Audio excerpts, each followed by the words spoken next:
Ano namang poging pulis ang agaw pansin sa Misters of the Philippines pageant? Determinado sa pagwo-workout ang pulis Soko na si PO1 Don MacGyver Cochico para masungkit ang titulo sa finals. Sulyapan natin siya sa chika ni Nelson Canlas.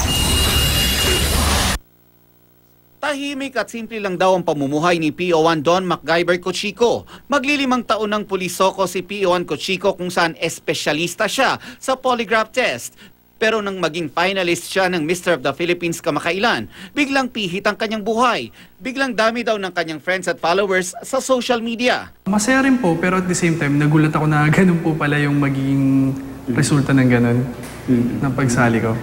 Suportado raw ng kanyang pamilya at girlfriend ang kanyang pagsali sa Misters of the Philippines. At tulad ng Airport Police at Mr. International 2014 title holder Neil Perez, umaasa si PO1 Cochico na mapaganda ng pagsali niya sa kompetisyon ang imahe ng kapulisan.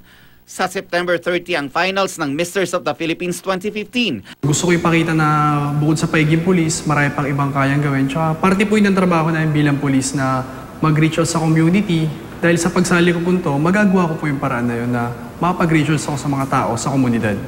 Kaya ngayon pa lang todo na ang workout, pagtakbo at pag-iensayo sa pagkanta para in top shape daw siya sa finals night.